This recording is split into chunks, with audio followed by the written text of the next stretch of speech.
Yo, what's good, everybody? It's Mr. Holland Park 313. I kind of want to address an issue about homosexuality in the media and the double standard that comes along with it. I just came across this story. I think it's yesterday, actually. I don't know how it's probably been out for a while, but I'm just not found out about it. I found out about it yesterday, and it's about this player in the WNBA who retired at the age of 30, and she said that she planned on playing 2 more years in the league, but she felt very uncomfortable by the way she was being treated. And she said she was being treated unfairly, and she's actually being bullied because she was a straight woman. And 90%, 98% of the women in the WNBA, according to her, were gay. So I guess because she didn't necessarily go along with that lifestyle, they treated her some type of way. At least she felt so. To the point where she just, said, "To hell with it, I'm just going to retire from the league because I don't feel comfortable." Now, if you notice, you've seen very little coverage about this in the media. You know what I'm saying? This heterosexual woman who's clearly straight and wants no part of that lifestyle whatsoever. And her name is Candace Wiggins. And I'm not really sure if you can see her. I know I haven't really got the special effect things down with YouTube, but anyway, it's some pictures of her right here. If I can kind of pull up, she's a gorgeous woman, clearly. So I guess you can kind of understand why those dykes, well, a lot of dykes will hit on her. No, very beautiful woman. But anyway, she felt the need to retire just based off the way she was treated. And like I said, you notice in the media, you don't hear too much about this, and I wonder why that is. Now let me ask you something. Let's say you reverse this story. Let's say that she was a gay player and complained that she felt the need to retire because she was being bullied.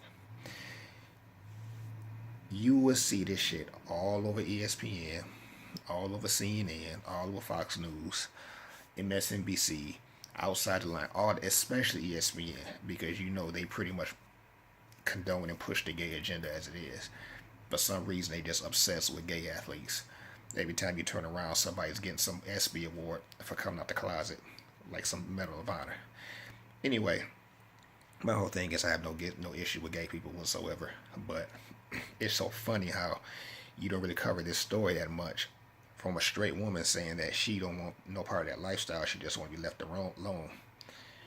But she was getting bullied and harassed because she was straight.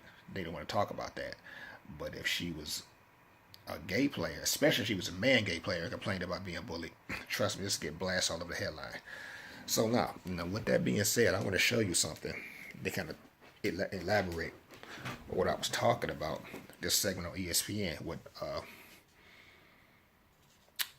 what's this, Jamel Hill. Just check this out right quick.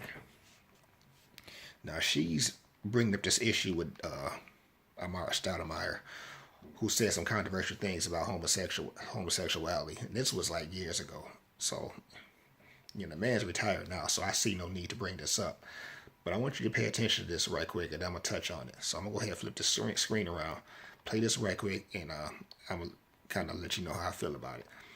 And I'm going to show you what I was talking about when I was talking about the double standard. So check this out, though. You're giving praise to the NFL. See, you sold out. What day is this? I know. What happened? All right, there are certain questions that I can't believe we're still asking in 2017. Are NASCAR drivers athletes? Why are they called animal crackers when they're actually cookies? But for me, ranking in the top 5 for questions that don't need asking or answering anymore is this. How would you feel about having a gay teammate? Because as Amari Stoudemire just proved, a dumb question often yields an equally dumb answer. I'm gonna shower across the street. Make sure my change of clothes are around the corner, and I'm gonna drive, take a different route to the gym. I mean, there's always a truth within a joke. Now, even if you thought, okay, I'm gonna pause that right quick. Now, keep in mind, if you notice, the media purposely asked these guys questions hoping to get a controversial answer. And whenever you respond to a question, with an answer that they don't like, you get vilified for it. So my whole thing is this: don't ask nobody questions that you don't want the real answer to. If you expecting a certain type of answer that only aligns with your train of thought, then you shouldn't ask the question. If you want somebody to be honest about it, then feel free. But don't vilify the man. Don't crucify the person, whoever it is, for answering the question that you ask. It's not like he volunteered to say, hey, you know what, I want to let you know how I feel about gay teammates. You asked him that question. And now you pissed because he let you know how he felt, regardless if he was joking or not. But this is what they do.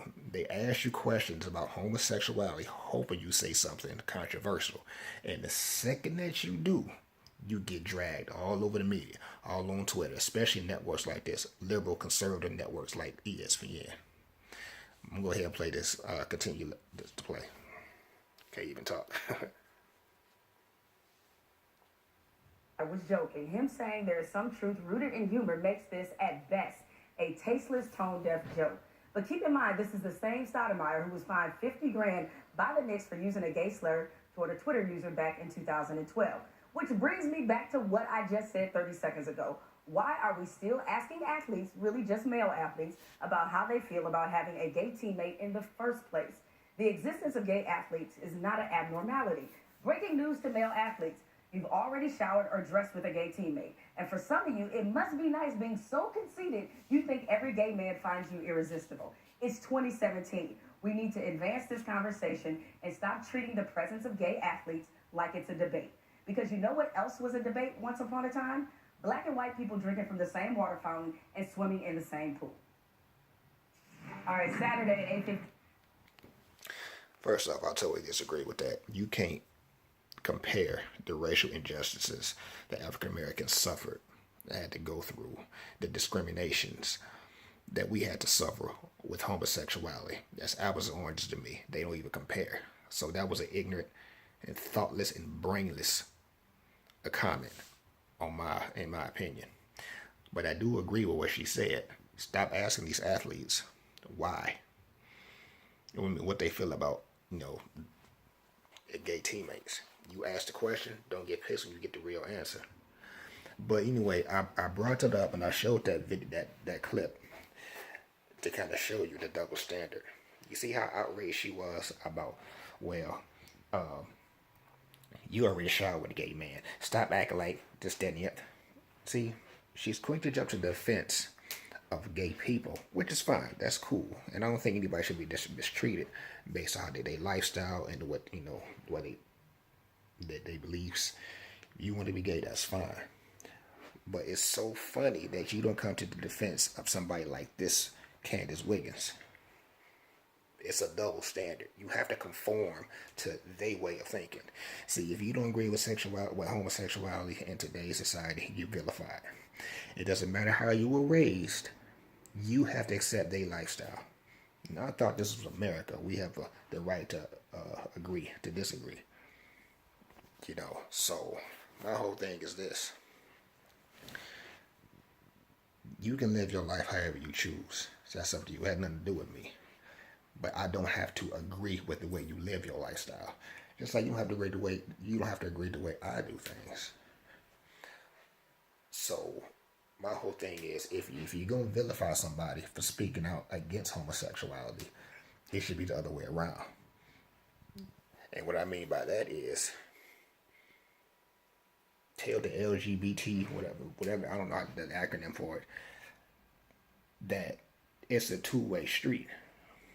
It's okay for them to attack you and say something about what you believe, calling you a bigot, you hateful, you racist, this, that, and the other, and this, that, and the other. But you can't have any objective opinion about what they think, is what I'm saying. So my whole thing is, don't expect nobody to respect your opinion if you can't respect theirs.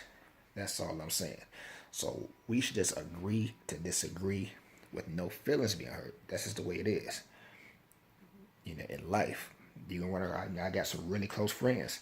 They may think a certain way that I may necessarily think of, and that's the way it is. We just agree to disagree.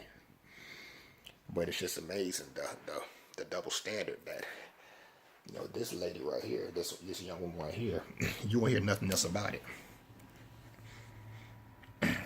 Because she said, well, I was bullied because I was being harassed for not being gay. But the liberal media don't care about that. It's only when the pro athlete that's gay, when they get called out, when they get bullied, or somebody make a joke about them. Now you want to get all offensive and you see stupid shit like that I just showed you. So get the fuck out of here. Be fair with it. Harassment is not cool on any level, no matter what the situation is. So just like she was bullied for not being gay, you should be just as upset over that as if she was being gay and getting bullied. Because then you have a lot to say there. So that's all I'm saying. Just be fair with it. I'm out of here. Mr. Hollapart 313. Shout out to my DVE fam. And I'll check y'all out later.